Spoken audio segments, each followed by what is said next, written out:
गं गणपतये नमः। ओम लक्ष्मीनारायणाय नमः। ओम पार्वते पतये नमः।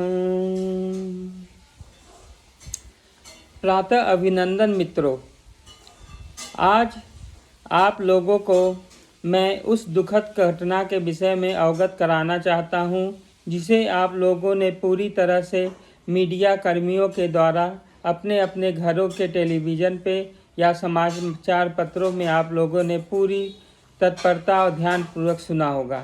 आपके मन में रोष भी आया होगा। इसके लिए बहुत से कैंडल मार्च इत्यादि का करने के आयोजन हुए होंगे और सभी सहानुभूति तथा उनकी आत्मा को शांति देने के लिए आगे बढ़े होंगे। ये कृत्य कहिए कि अप्रैल का ये जो महीना है, हमारे देश के बहुत से भागों में बहुत ही अप्रिय घटनाओं का एक समाचार सा लेके आया हुआ है। चारों तरफ हमारे देश में खासकर एक विशेष समुदाय के द्वारा हमारे बहुसंख्यक समाज के ऊपर ऐसी चुन चुन के आक्रमण किए गए हैं, जिसको देख के यही लगता है कि वो गीत जो कभी 70 के दशक में हमारे विचारों में घोला गया था, वो कितना गलत है।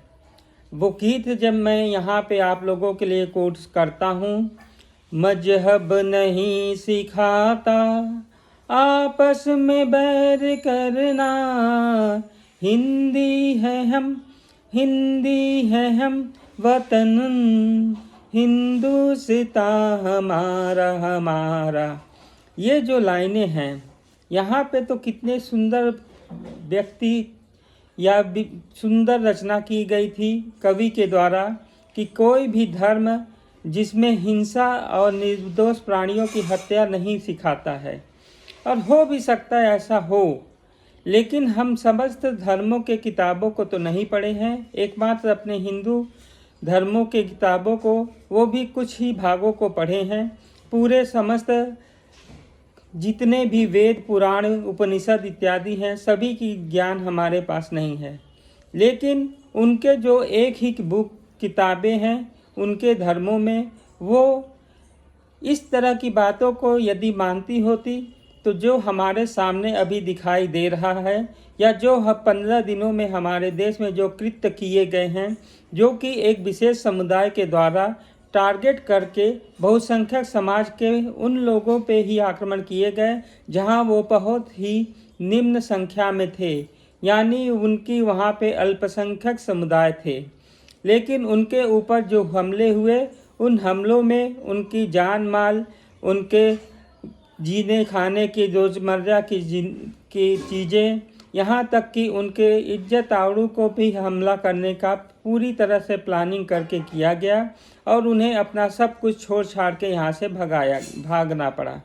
यही कृत्य कश्मीर में भी दिखाई दिया, जहाँ पे आतंकवादियों ने, जिसके लिए लोग हमेशा खड़े हो जाते हैं कि मजहब किसी का नहीं होता, आतंकवादियों का मजहब नहीं होता, वो उनका कोई धर्म नहीं होता।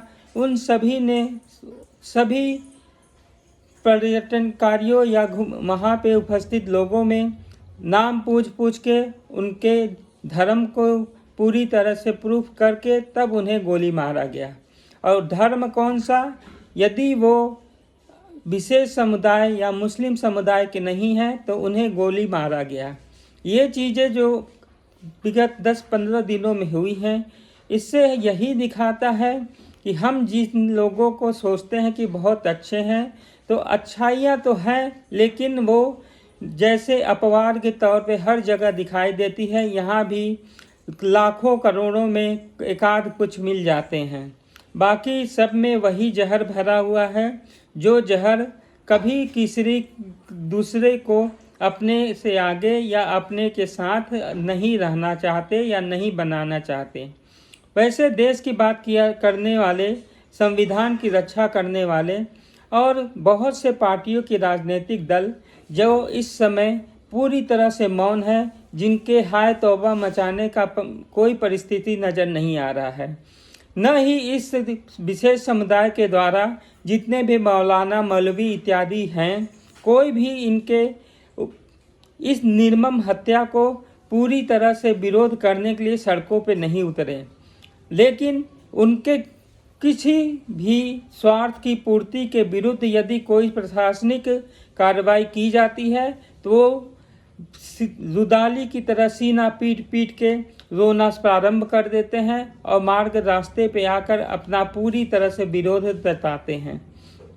इस तरह की दो मुखी सांपों वाले लोगों को हम अपने देश में पनाह दे के रखे हैं और इनसे अपने आप को सोचते हैं कि वही बचाएगा जो परमार्थ बचा सकता है, यानी ईश्वर की कृपा से ही बच सकते हैं। लेकिन हम भारतीय ये भूल गए हैं कि ईश्वर खुद बोले हैं कि कर्म आपके हाथ में है, फल दूसरों के ईश्वर के हाथ में है। यदि आप कर्म करिएगा तभी आपको फल मिलेगा। तो पहले तो अपने आप को उस दुविधा, उस संशय से बाहर निकालना पड़ेगा जहाँ पे आपको ये नहीं पता चलता है कि हमें करना क्या है। अर्जुन की तरह आप लोग बार बार एक ही चीज़ सोचते रहते हैं और अपने मन में तरह तरह की भ्रांतियाँ, तरह तरह के मार्ग प्रशस्त करते रहते हैं। आप लोगों को उपदेश देने के लिए भगवान फिर नहीं आएंगे, क्योंकि वो एक बार मानव चरित्र को समझते हुए उन्होंने उपदेश दे दिया है कि अपनी दृष्टि, अपने आप को पूरी तरह से सुनियोजित करके अपना कार्य करें। अब यहाँ पे कार्य की क्या व्याख्या है? तो कार्य सबसे सरल और सीधा है, आत्मरक्षा। अपने समुदाय, अपने परिवार, अपने प्रत्येक दोस्तों इत्यादियों को रक्षा करने के लिए आप सभी को अपने आप को पूरी तरह तैयार होना पड़ेगा।